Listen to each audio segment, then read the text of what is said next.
I am very, very excited for our episode today because we actually have a guest on this episode. It's a little bit rare for us, but we have a guest in here in the studio. So Andrea Clark has spent her career helping people adapt fast. She has broadcast in war zones, and she's also written a couple of books about future-ready careers. Just a small career. Just a couple of things there.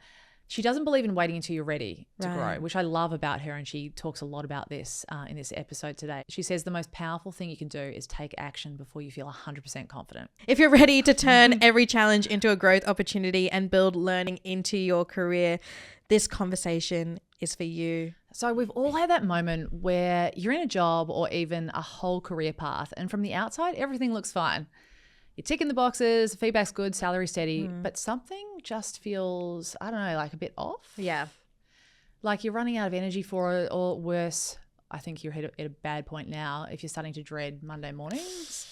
The Sunday scaries. Yeah, full Sunday scaries. So how do you know when that feeling is actually a sign or a signal, as Andrea likes to say, that you should make a change and not just push through? And what if nothing's actually wrong? You're just having a moment, because we all have moments. Andrea, what are the real signs someone should be watching for that say, like, it's time to rethink this? And what do people often ignore until it's too late? The first sign is the mutual value exchange. Now, a mutual value exchange is that balance that you have with an employer. Now, I get paid to come to work. I come to work. I deliver the work. That's a mutual value exchange. Now, when that has been out of balance for too long, that's usually when we feel like something needs to change here. I need a bit of a rethink. So unless there's something to address with your employer, it might be something internal, it might be something external.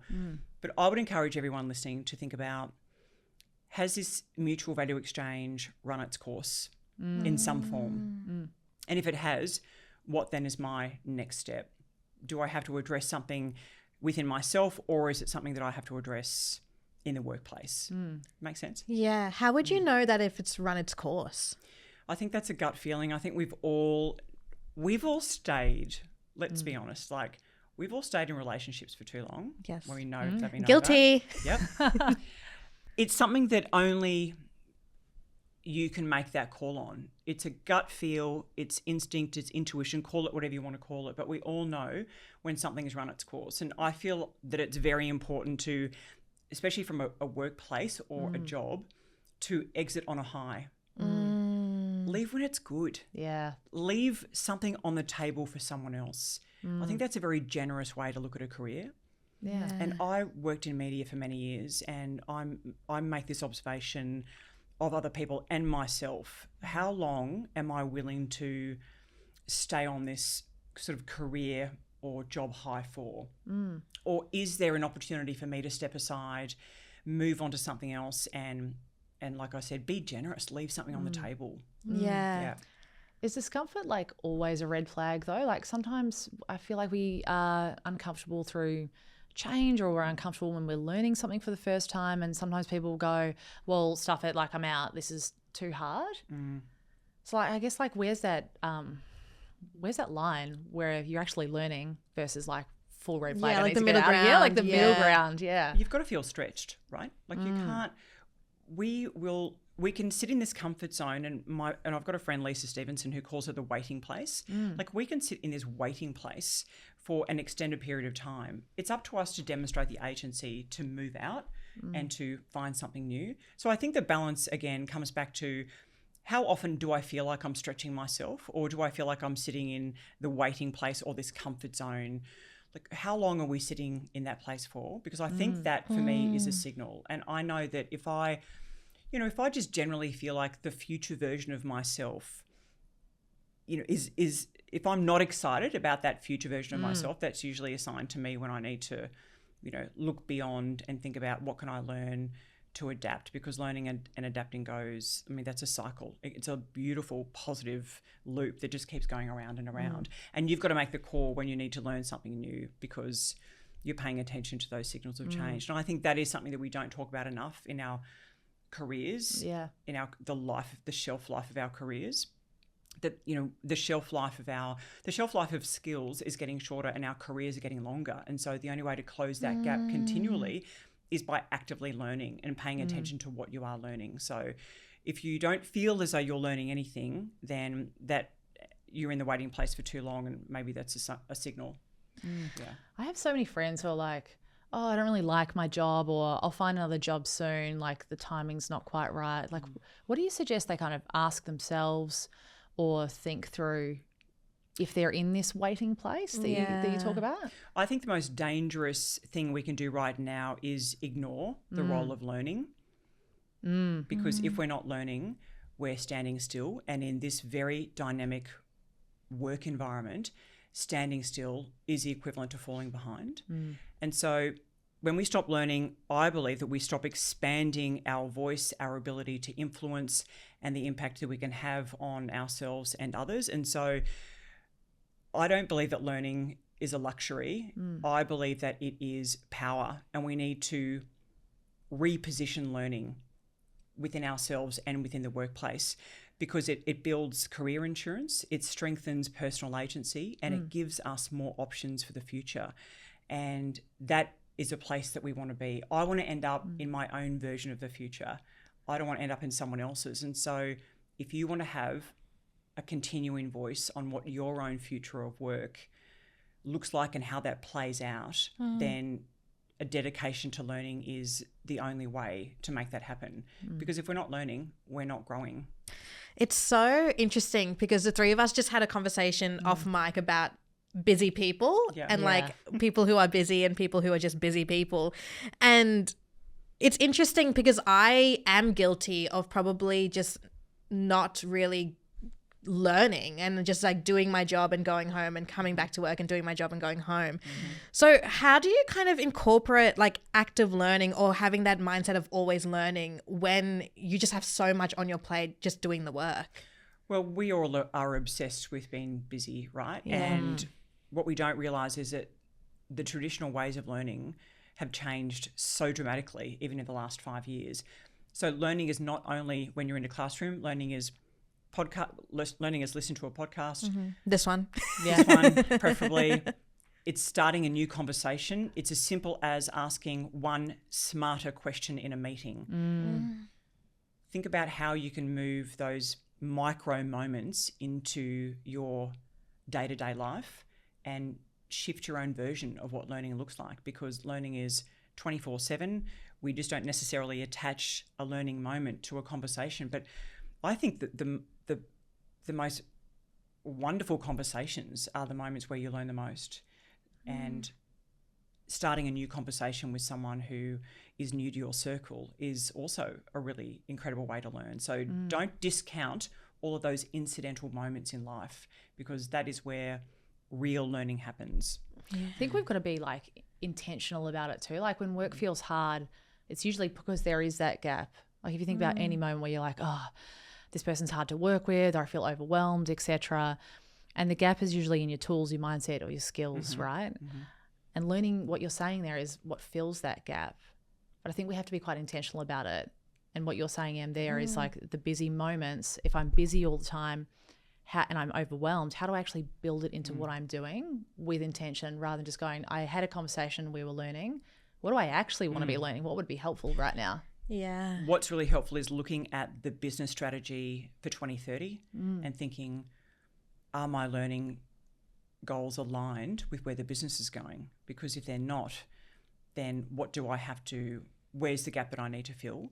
Because if we're not aligned with the business or the industry in the next 5 years, we always have to be asking, what is my business or my industry going to value in terms of skills in the next 5 or 10 years? And is my learning plan aligned with where the business is going? Because that will reveal to you exactly what you should be in pursuit of. And I don't want anyone showing up to applying for a job in 2030 with a CV from 2022. Because that is what many people do. And I'm going to be controversial and say women in particular cannot ignore the role of learning in their career and their life journey, because the risk is not just professional, it's personal. Yeah, I think the idea of thinking about learning as problem solving. And you said there, you know, it's important for the business and everything. I think it's also really important for yourself as well. Like, we talk about this a lot, Em. Like, it's my career. What do I want out of it? And what do I want to be doing? And therefore, what skills do I need? And how can I keep it interesting? Yeah. Like, sometimes it's so often like blinkered in the pursuit of delivering a project or deliverable or a goal, etc. But what for and why? And like, what would make it more interesting? One way that I've been able to pay attention to signals of change in my industry is by keeping a very simple eye out on the short courses that are available on university websites. And I'm talking about the big universities that have, you know, that carry probably a disproportionate amount of value, you know, in the workplace or across businesses. So, for example, in 2017, I noticed that MIT was running a 6-week program on artificial intelligence. And I thought, if MIT values that skill now, I know that is something that I need to be paying attention to. So I actually did a 6-week program at great expense to myself on AI in late 2017. That's insane. Yeah, totally. Yep. Are you serious? Because it's like I'm you're a very psychic. Serious. No, it's not. No, She's it's totally not. psychic. It's not. We all need to be paying attention to signals of change, and the learning industry, the learning category is where I think the signals show up first.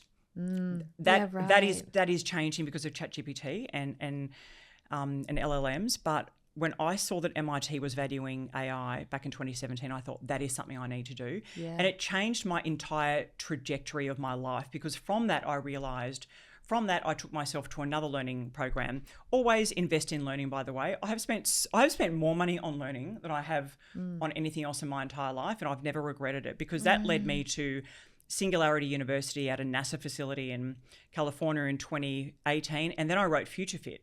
Yeah. Because I wanted to understand, how can I help people figure out how to be an active player in their own career and an active player in the future of work, whatever that looked like for people. So I thought it was interesting, though, looking back and recognising that it was the educational institution that was the signal of change for me, because what they valued was clearly something that they thought was going to be of value across the workplace. And that was in 2017. So, yeah. How good is being able to like share and use what you've learned as well? Yeah, because at the time, $3,000 was and is still a lot of money to me and to anyone listening. Yeah. And I had to, basically, I think I tried to find a way to afterpay like that. Yeah. You know, that experience. In 2017. Yeah, totally. Yeah. So, but the value in that was starting to just blow open what might be possible if this technology hit us all at scale. This is where signals come into play for all of us, because sometimes our own behaviour can be a signal of change. Right. So, for example, in 2008, I was living and working in Washington, D.C.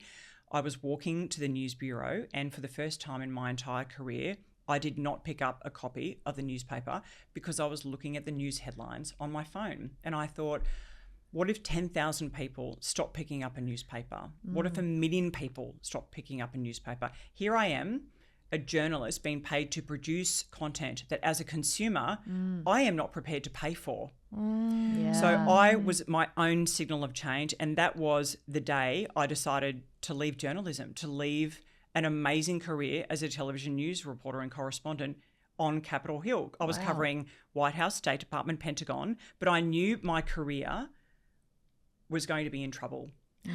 And I thought, when I rehearsed the future in my mind and ran those what if scenarios, I knew that if I got out of television news reporting then, I would be probably 5 to 8 years ahead of everyone else. But it was only because I recognised the signal of change and I actually accepted what was happening. Yeah. It's really easy to be in denial about what's changing around us because we're so attached to sameness and we're addicted to our routine. We're not all wired to be visionary. We are wired for sameness. That's why we order the same coffee every single day, right? I challenge anyone to order a different coffee every single day for the next 7 days and start training your brain to be more adaptable. Yeah. What do you think is like a signal of change that you actually see so many women in particular just miss? Learning. Yeah. It's a someday thing.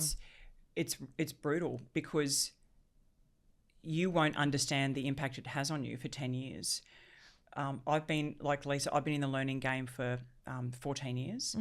I still today have women emailing me saying, you insisted that I do this program in 2013, 14, 15, and it's only because of that that I've gotten as far as I have, or that I'm as engaged in my career. And at the same time, I have people emailing me saying, I can't believe I didn't listen to you because I went on mat leave, and now I'm not 10 years behind my colleagues, I'm 15 years behind my colleagues because I chose to step out of that engagement with learning. And so now the catch-up gap is more than a decade. Yeah. I see it like all the time.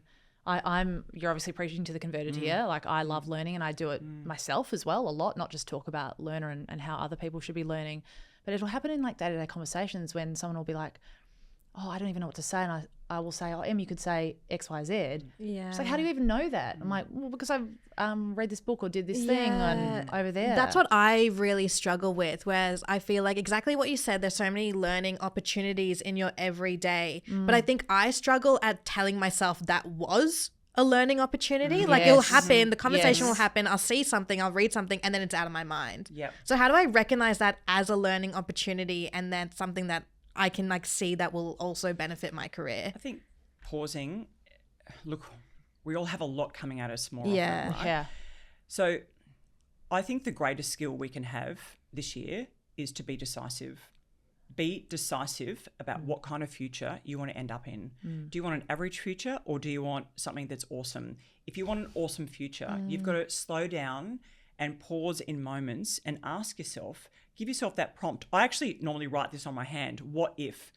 Like, what if this resistance, like, what does it mean? Why am I resisting this change? Or what if this change is not a loss? What if it's a gain? Like, what's the upside? What if something that's presenting itself to me now has an upside and isn't just messing with my day or like disrupting the way I think about things? So we need to slow down and prompt ourselves to recognize our own resistance to change or resistance to something new and really challenge ourselves to think, well, what if there is something incredible that comes out of this? What if it's a fresh start? What if it's a new job? What if it's a new circle, new colleagues, or something that can take me further? Because we're addicted to sameness and we love routine. That's because we are wired that way. And so our job is to interrupt that script in moments of sameness. Like stop the script and rewrite it so we're not playing. It's the same game. Many of us are playing the same game all day long, every day for 5 years in a row. And the same game is not going to get us where we want to go. That will not get us to a future that we think is awesome. It'll just be average. And, that's called a probable future. And it's not a disaster, but it's not amazing. Yeah. And I doubt it will be a future that really inspires you. So if we want to be really inspired, we have to recognize that we need to be an active player in how change is playing out, both around us and also within us. Internally, we have different belief systems, values, we've got things that change, and we've got to reconcile and bring alignment to that. I know that moment that you're talking about, Em, and there's usually like two questions I ask myself, and it can be like, someone's giving you the shits at work or something's happening. It can be quite small. And the two questions I ask myself and how I identify what I need to learn, or if I have just learned something, is what's happening for me right now and what do I want instead? And then you're like, okay, well, there's a clear gap there. So what am I going to do about it? And it can be having a conversation with someone. It can be learning something at MIT. It can be anything on that spectrum. But if you ask those two questions of yourself, then you know what you want to do and what you want to focus on. It defines the action. Yeah, right. Yeah. For people who are listening to this podcast right now and they're like, yes, I'm in it. I want to have those signals of change. I want to learn. If they're working in a company that's constantly playing the same game, how do they break through that so they get everyone else on board? Oh, such a good question. I think we need to balance reality with hope. Like if you know the culture you are in is not naturally an innovation space or a space for you to innovate, then I think that you need to make different decisions about your career, because we all want to be on a path of consistent growth. Otherwise, be that change, lead that change in any way that you can. And I think also because you've empowered yourself with the materials that you've learned, you should feel confident to do that. Definitely. And I always say to people when they tell me that there's no learning budget in their workplace, because I hear that all the time, well, maybe it's not the workplace's job to educate you for your entire career. Like, take responsibility. Don't buy that dress, don't buy those shoes, and put that money into a learning budget, because that is what is going to give you a career longevity and also give you the confidence that you can negotiate change and you can come up against new things and new opportunities fully equipped to make the most of any change that presents itself to you. Yeah, that's so true. I think there's this great saying from the Navy SEALs, and I'm sure you're familiar with it, which is, under pressure, you don't rise to the occasion, you sink to the level of your training. Yeah. Which is pretty much what you're describing there. It's so true. And no one wants to sink. We all just want to feel good. Yeah. We want to feel like our job has meaning and progress. You know, progress is very addictive. So we only make progress when we are learning and asking ourselves those tough questions and taking action to close those gaps in between that keep us stuck, keep us in the waiting place for way too long. One of the biggest blockers I hear, especially with career shifts or people changing jobs, etc., is this idea that you have to feel 100% confident before you start. Like, once I've done the course, then I'll apply for the role, or once I have this skill, or when I'm ready for a new job, that's when I'll start looking. That one irks me the most. Yeah. Andrea, how do you help people take that first step when they're waiting to feel ready? I don't think any of us ever feel ready for anything. I think that courage brings clarity. So be courageous in your stepping forward and know that taking action is the greatest confidence booster available to all of us. So even if it's a micro step forward, I can't tell you how many people say to me, now that I'm an author, how many people say, I've always wanted to write a book. Yeah. Tell me all about it, you know. So what I say is, just start writing. Like, write 500 words a day. Write 100 words a day. Do anything that gets you out of your mind and onto the page. Yeah. Take one micro step and try to make a habit of it. Try to do that for half an hour every morning. And you're not going to like this, but I always say, if you want to write, the best time to write is before everyone else is awake. Yeah. Because there feels like such a sense of freedom in that. So get up an hour earlier and just try to bash out 500 words. That micro step is quite magnetic when it comes to, pushing you forward to where you want to go. I love that. Oh my God. Watch me churn out 3 books. Oh, yeah. I was actually just thinking of you as she was saying, I'm like, Em could write a book. She could totally write a book. It's the most fun thing you'll ever do in your life. So. Oh, wow. Yeah, I mean, writing is, writing is a discovery tour. That's how I look at it. And I think anytime you really love something, it doesn't matter what it is, you're on this constant discovery tour about yourself. And that's what I love about when I think about my own future and the questions that brings up for me. What am I naturally resisting versus where do I naturally want to go? And what's that friction in between, and how do I sort out that friction and explore that? So just look at every micro move as a discovery tour of yourself. Oh, I love that. Yeah. And I really resonate with what you said, because I get the same question of, I've always wanted to start my own business. And I'm like, did you see that there was like 12 months of me planning and preparing and taking micro steps before it even launched? Yeah. Like, there's a lot that goes in behind the scenes. So I'm a big believer of like testing things out, experimenting, taking another step in that direction, exactly like you've described, to then decide if you even want to be an author or if you want to start a business before going all in. It's how do you turn an experiment into evidence? That's what you want to do. You want to sit down and write for half an hour every morning at 5 a.m. for a week. And if you don't like it, dump it and move on to something else. Yeah. Because the number of people who say to me, I've been writing a book for 5 years, and I just say, stop. You obviously 5 years. Yeah, I say you obviously don't want to write a book if it's taking you that long. Now, wow. I can speak from the benefit of experience, because as a journalist, I was on deadline every day for 17 years. So like, I'm trained in deadlines. But if it's taking you too long to do something, maybe just let it go and move on to something else. Or Exactly. come back to it 5 years later. But do whatever you can to shift from an experiment, turn an experiment into evidence, and take that as a data point. And it doesn't even have to be as full on as like launching a business or writing a book, right? Like we could be talking about, hey, I'm really interested in becoming an interior designer. Maybe I'll go and talk to someone who's an interior designer, and that can be my first step. And I'm just starting to chip away at it from there. Yeah. You don't have to go all in.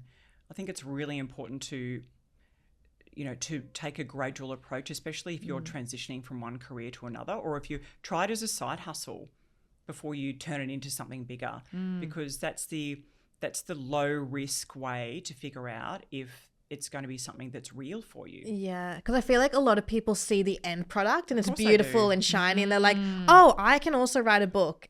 And then you have to be like, no, I actually wrote this, right? Like it actually took time to write. Do you know what? Like, and we just talked about like personal branding and sharing things and stuff.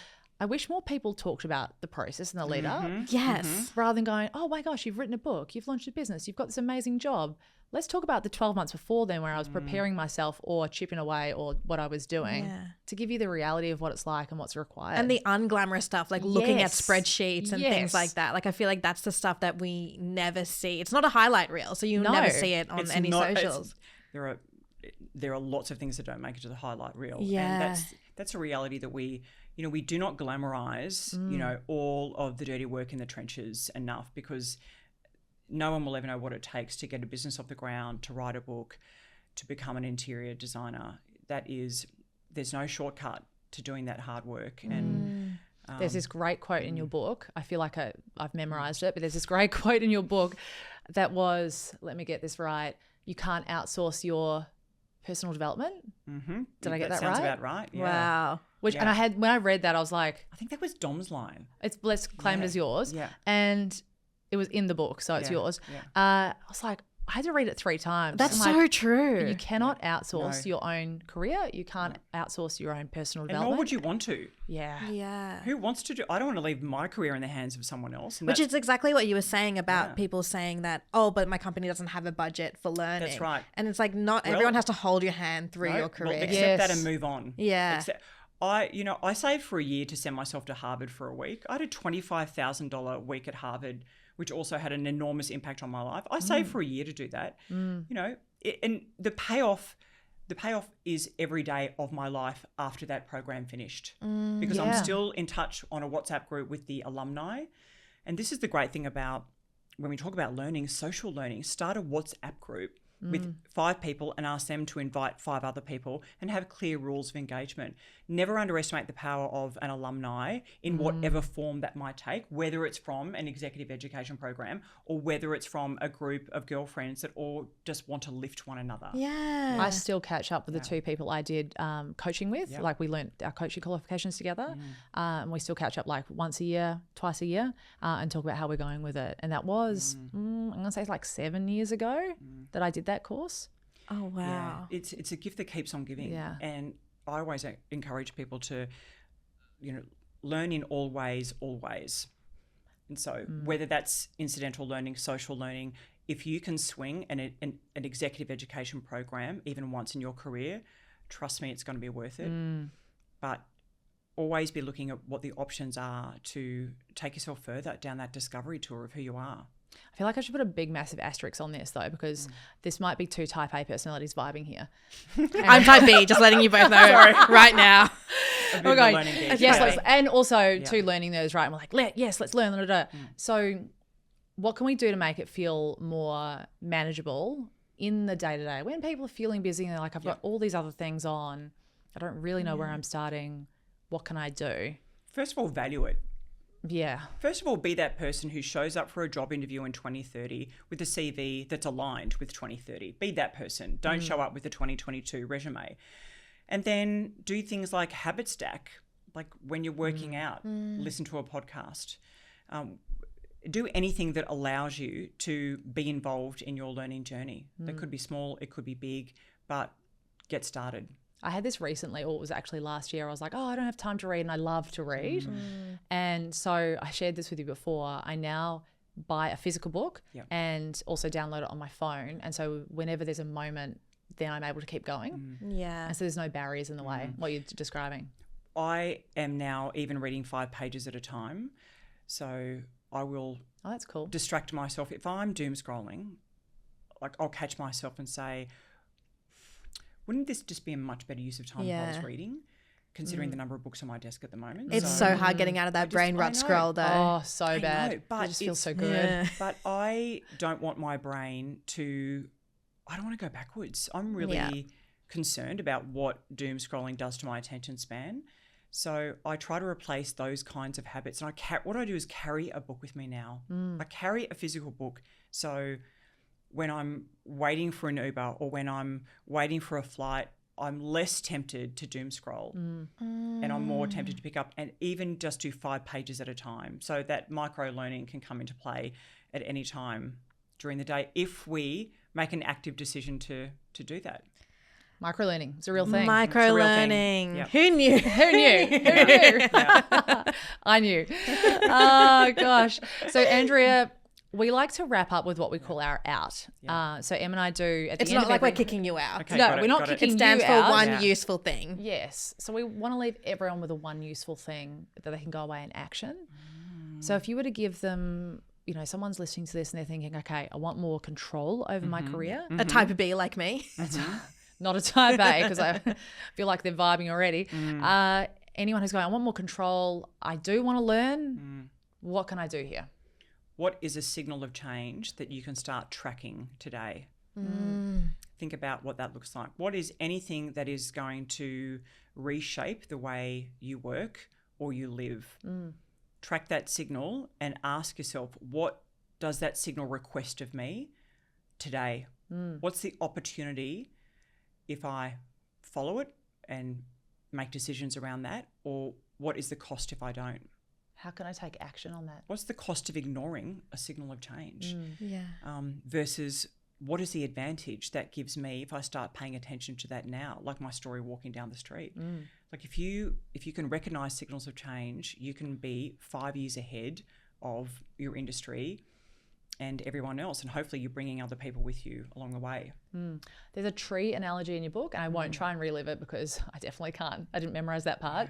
Can you share that with us? Do you know what? The adaptive cycle, Jamie Miller. Like this is, I actually can't really do it justice, but it is it's a remarkable way to look at how we can adapt. And when you think about nature, you think about a leaf falling off a tree, it absorbs into the soil and then turns into something else. And so we need to look at ourselves and our careers in that form of an adaptive cycle. Like look at it, really draw a parallel between nature and the way that we work and live. And so how do we renew, regenerate and release what we no longer need in order to move forward? Because a lot of my work around adapt is recognizing what is no longer fit for purpose and thinking about what do we need to let go of in order to make room for what's coming next. Because we need a lot of energy for change and our brains need a lot of energy. We need to clear space in our brains for what's coming next. So call it unlearning, call it releasing, call it whatever you will. But that was actually one of the most incredible interviews I've ever done, talking to Jamie Miller, an eco-architect in Canada. So I really urge you, if you've got the book, make sure you read that chapter. But think about how you can engage with signals of change, how you can accept what is changing because we're all human and we're all emotional, how you can activate your optimism and your energy for what's coming next, and then what you need to release in order to move forward. That's a really simple 4-step kind of principle that I use when I think about my career and how I want to approach life in general. So I might have to let go of a little bit of doom scrolling. Just a little bit. Yes, I love it though. Yes, yes please.